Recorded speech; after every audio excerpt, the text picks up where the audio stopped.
Om Swastiastu. Swastiastu.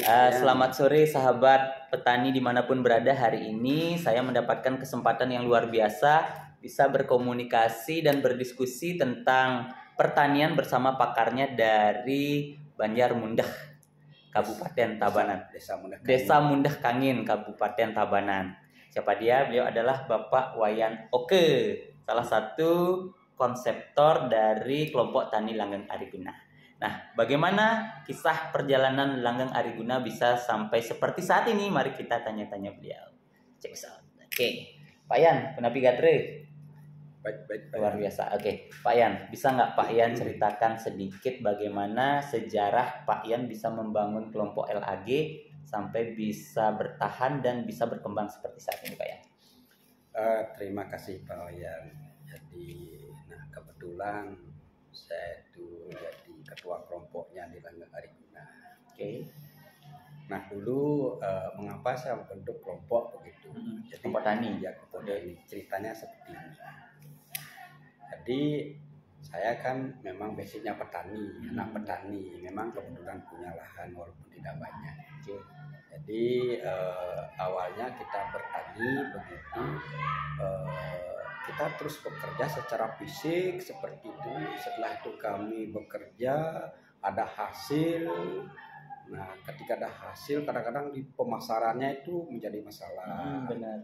Nah, itulah masalah kita secara pribadi. Berarti saat musim panen raya gitu, ya, memasarkan susah. Kalaupun bisa dimakan tengkulak gitu ya. Kadang-kadang mafia di sana. Siap. Oke.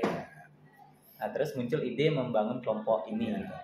Nah, oleh karena itu ternyata masalah yang saya alami juga dialami oleh masyarakat tani sekitarnya. Benar. Nah, oleh karena itu dia juga dasarnya dia melihat potensi yang ada di daerah dia sendiri. Nah, kebetulan di daerah dia sendiri adalah potensi yang di sana adalah buah begitu. Buah apa aja Pak ya? Buah manggis, durian. Itu. Jadi ketika panen raya biasanya kita masalah. Produksinya banyak tapi harganya murah, kadang-kadang bisa nggak laku di pasaran lagi, tidak stabil lah antara tenaga yang dikeluarkan dengan hasil yang didapatkan masyarakat. Nah, itulah. Nah, oleh karena itu kita tuh punya inisiatif buat saja kelompok yang bisa membantu pemasaran ke depan ketika pasca panen gitu Pak ya. Oke, terus langkah-langkah yang Bapak lakukan untuk membentuk kelompok Langgeng Ariguna ini seperti apa Pak? Jadi langkah-langkahnya yang pertama yang pastikan dulu bahwa supaya nanti ke depan kelompok kita ini langgeng ada cek seperti nama kelompok. Kan namanya langgeng ya. Oke. Berarti saya harus membaca dulu istilahnya potensi atau kekuatan yang ada di lingkungan saya. Jadi kita itu membuat kelompok itu bukan kita dikasih anggaran di zaman sekarang kita membuat kelompok, tidak. Karena kita memang kelompok itu kita buat karena kebutuhan dari masyarakat, kebutuhan daripada masyarakat itu. Nah, jadi kelompok yang saya buat itu awalnya bukan kelompok. Jadi yang kita buat itu semacam komunitas perkumpulan. Kita buat akte pendiriannya di notaris. Nah, kita ingin bergerak di bidang pertanian begitu. Nah, setelah dilihat di sana tidak ada di pertanian namanya perkumpulan, harus dalam bentuk kelompok. Nah, oleh karena itulah kita buat yang namanya kelompok tani Langgeng Ariguna seperti itu. Jadi kalau di akte pendirian kita perkumpulan Langgeng Ariguna seperti itu. Jadi di bawahnya ada kelompok tani Langgeng Ariguna. Mengapa kita buat perkumpulan Langgeng Ariguna yang bergerak di pertanian? Artinya ketika nanti ke depannya itu supaya lebih mudah kita berkembang. Atau misalnya ada turunan nanti misalnya mau buat koperasinya, mau membuat balai latihan kerjanya, balai latihannya biar nanti payungnya satu kita bisa kembangkan semua program lah biasa Pak ya. Nah, terus langkah pertama sebelum Pak Yan membentuk akte pendirian, mungkin apakah perlu sosialisasi ke desa, ke Lian Banjar misalnya, atau kemana Pak? Ya, begini dulu. Yang pertama yang saya lakukan adalah di keluarga dulu. Jadi keluarga saya karena mempunyai masalah yang sama, saya ikutkan jadi anggota seperti itu. Nah, ternyata setelah kita informasikan sambil ngobrol, ternyata teman-teman sekitar kita banyak yang berminat. Nah, saking banyaknya berminat, yang pun tidak tampung secara keseluruhan. Karena kita tahu yang namanya memilih kelompok dengan anggota banyak itu agak susah. Maka saya batasi anggotanya. Bukan berarti dia harus membatasi bagaimana nanti pelayanan kita terhadap masyarakat, enggak. Nanti kita buat semacam kelompok-kelompok imbas namanya, binaan seperti itu. Ada kelompok inti, ada kelompok imbasnya. Ya. Nah, kalau boleh tahu, pada awalnya Bapak mencari kelompok itu berapa kakak atau berapa orang? Di awal kita cuma mencari 20 orang.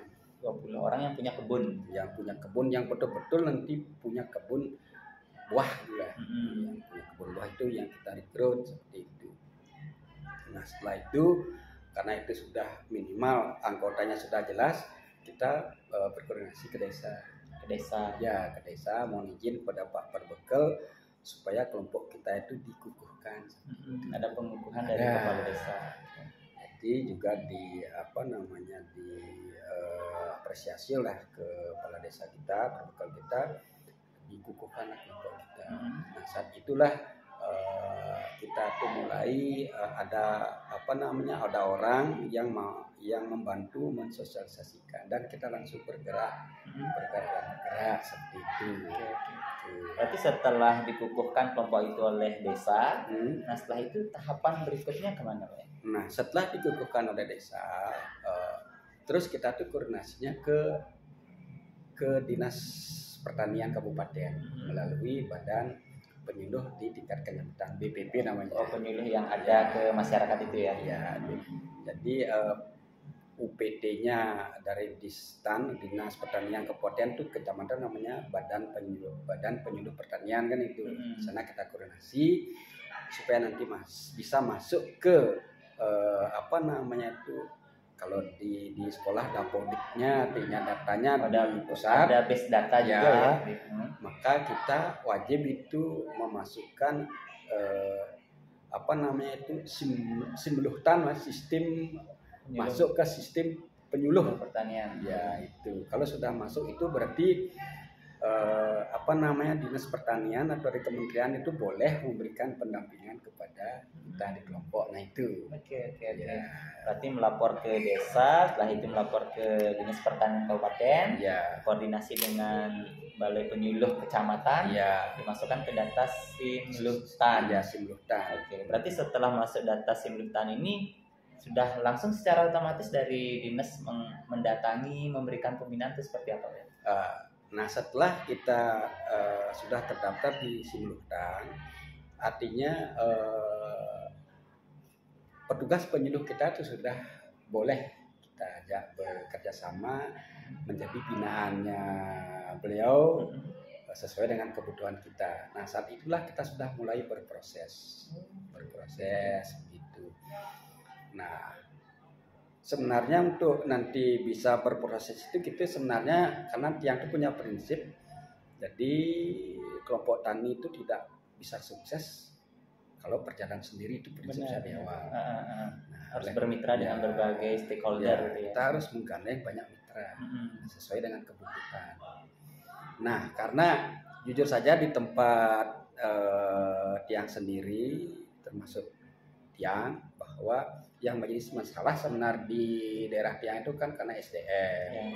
Kemampuan kita dalam mengelola pertanian itu jauh kurang seperti itu sesuai dengan harapan kita. Nah, oleh karena itulah yang kita lakukan adalah menggandeng mitraan baik di pemerintah maupun swasta. Oke. Berarti selain pemerintah, dinas pertanian, mitra yang sudah Pak Ian ajak kolaborasi selama ini siapa saja? Nah, begini.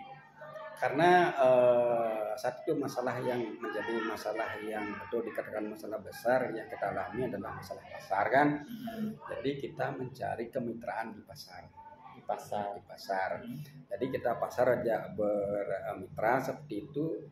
Apa sih kebutuhan pasar ketika nanti buah kita bisa diterima? Oh, ternyata pasar itu mau bermitra dengan kita asal diberikan buah harus ada syaratnya. harus standarnya harus jelas. Ini pasar yang dimaksud pedagang atau apa? Ini pasar yang kita maksudlah pasar ekspornya kita bermitra ini. Oh, ada PT gitu ada ya? PT. Nah, bukan kita langsung mengirim langsung, kita melalui PT lah, melalui PH namanya packing house.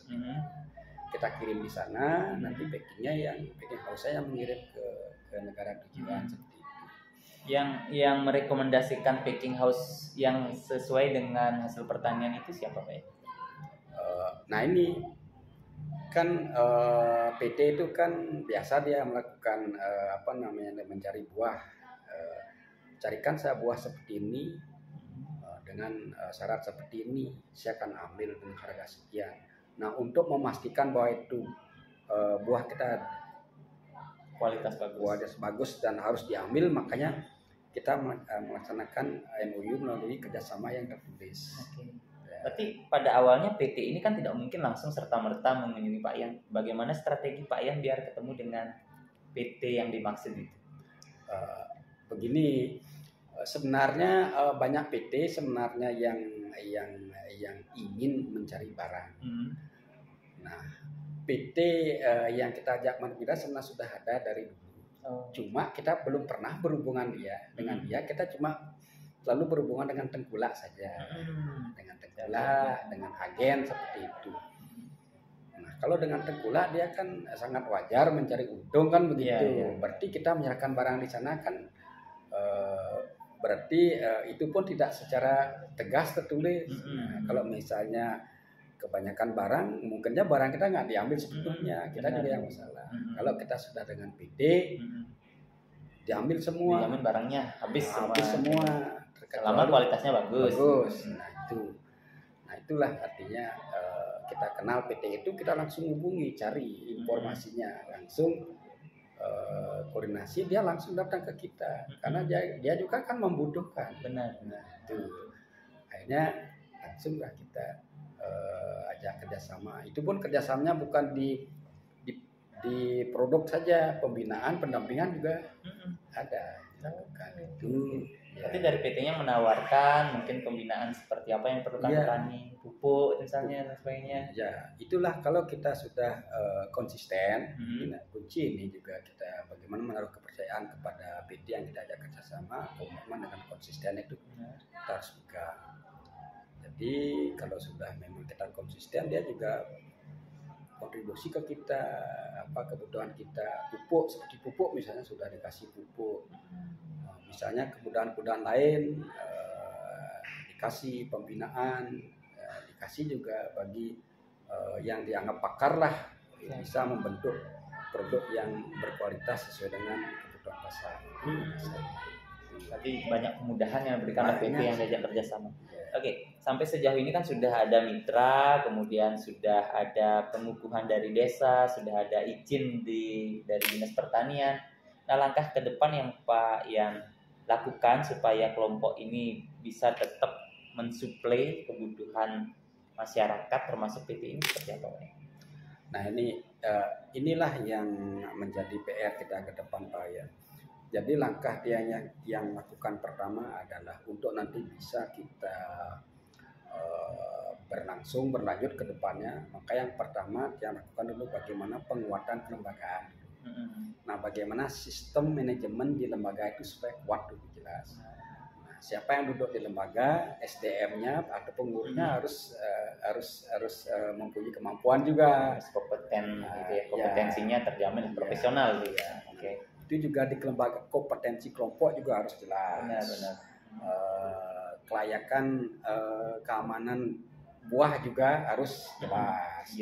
Jadi registrasi kebun juga supaya kita bisa masuk produk kita ke ekspor, lolos di balai karantina juga harus ada itu. Nah itu yang lengkapi. Nah setelah itu karena kita sudah menjalin kemitraan, ini kan banyak kita sudah menjalin kemitraan yang menjadi buat tantangan saya bahwa dia yakin bahwa lembaga LAG ini akan berjalan terus. 3 poin yang saya pegang. Apa itu Pak? Satu adalah komitmen. Komitmen itu maksudnya ketika kita berproses pasti banyak masalah. Ya. Nah masalah itu bagaimana kita mencari solusinya, harus mencari solusi itu yang pertama. Yang kedua konsisten. Kalau kita sudah bermitra, ya kepercayaannya harus dijaga. Nah, untuk bisa berlangsung kan, nah itu. Yang ketiga, nah ini lagi tidak bisa sukses sendiri, kita harus berkolaborasi, saling komitmen, konsisten, kolaborasi. Ya, 3K itu yang kita pegang untuk nanti keberlangsungan daripada kelompok kita. Itu yang pegang. Oke. Luar biasa Pak Yan. Nah, artinya selama perjalanan LAG sekarang sudah ke berapa tahun Pak Yan? Nah, sekarang sudah ke 3 tahun. Jadi LAG ini baru berdiri kemarin itu tanggal 29 Juli 2022 ya. Berarti baru Pak ya? Baru ulang tahun berarti ya? Oke. Ya. Jadi kita sudah boleh dikatakan sering juga dikunjungi oleh pemerintah, lembaga-lembaga mitra lainnya untuk nanti bagaimana saling mendukung lah, saling berbagi sesuai dengan kebutuhan kita masing-masing. Yang jelas ini dampaknya kepada lembaga dan kepada masyarakat dan kita. Terus hasil yang sudah masyarakat rasakan selama 3 tahun ini apa Pak? Nah, hasil yang sudah dirasakan satu yang lihat pertama bahwa SDM daripada anggota kelompok kita sudah mulai meningkat. Mengapa dia meningkat? Karena dari segi pola kerjanya di pertanian sudah adalah perhatian, perawatan pada kebunnya sudah mulai ada. Dan hasilnya kemarin dari panen yang sudah terjadi tahun ini, ya kita kan catat semua berapa produksi daripada masing-masing orang tercatat, apapun kami catat untuk bisa kita evaluasi. Itu di awal panen supernya itu boleh dikatakan sedikit di bawah 50%. Nah sekarang ketika kita proses ada pembinaan pendampingan sudah hampir kata di atas 50%, sudah super. Itu berarti sudah ada peningkatan artinya dengan adanya LAG sudah ada peningkatan hasil pertanian dari masyarakat tersebut. Luar biasa Pak ini. Berarti sudah benar-benar berdampak gitu ya, sudah dirasakan juga. Nah terus sekarang apa yang didapatkan oleh LAG selaku kelompok yang memayungi semua masyarakat? Ada nggak kontribusi yang bisa didapatkan oleh LAG dari pembinaan-pembinaan yang dilakukan selama ini? Jadi kalau masalah kontribusi itu sih banyak begini. Jadi sesungguhnya mengapa selama ini dianggap bahwa pertanian itu dianggap sesuatu yang tidak diminati lah oleh generasi muda kita. Mengapa tidak diminati? Karena di pertanian tuh hasilnya nggak jelas. Benar ya. Makanya banyak orang yang ingin bekerja jadi PNS, luar negeri ya. Nah oleh karena itu, saya tuh punya ide bagaimana nanti supaya generasi milenial kita itu mencintai pertanian. Karena kita di Bali, terutama di wilayah saya itu kan sebenarnya daerah agraris di sana kan. Cocok untuk pertanian. Ya, cocok untuk pertanian. Kenapa harus itu ditinggalkan? Kita mengejar pekerjaan. Kenapa lahan yang sudah ada kita kelola maksimal? Karena berpotensi itu. Nah, itulah saya tuh melalui kelompok Langgeng Ariguna itu memberikan semacam wadah atau memfasilitasi generasi muda kita dan masyarakat kita untuk mau untuk bekerja lebih fokus di pertanian dan betul-betul memang menghasilkan. Nah, itu yang dan juga LAG selama ini apapun bentuk permasalahan terutama di anggota bidang pertanian saya rangkum semua. Jadi saya bantu carikan solusi. Apakah dia di bidang perawatan, apakah dia di bidang pemasaran, atau hal-hal yang lain itu yang sering dialami oleh masyarakat kita tampung dan kita wajib mencarikan solusi. Berarti semua keluh kesah masyarakat dengan adanya LAG ini bisa dicarikan solusi bersama itu pada intinya. Betul. Biasa sekali Pak ya. Oke sahabat, itu tadi banyak sekali yang sudah didapatkan dari terbentuknya kelompok Langgeng Ariguna yang berada di Desa Mundah Kangin, Kabupaten Tabanan atas inisiatornya Bapak Wayan Oke. Nah, mudah-mudahan cerita tadi bisa menginspirasi semua khalayak yang ada di Provinsi Bali agar tidak malu menjadi petani. Karena dengan 3 rumus tadi, komitmen, konsisten, dan kolaborasi, jadi petani juga akan bisa produktif dan menghasilkan, Pak Yan ya. Dan hasilnya bisa lebih dari bekerja di luar negeri maupun jadi pegawai negeri. Baik, terima kasih Pak Yan atas waktunya. Mudah-mudahan kelompok Langgeng Ariguna selalu sukses, semakin terdepan dan bisa membantu banyak masyarakat di Desa Mundakani. Oke, Rahayu. Luar biasa.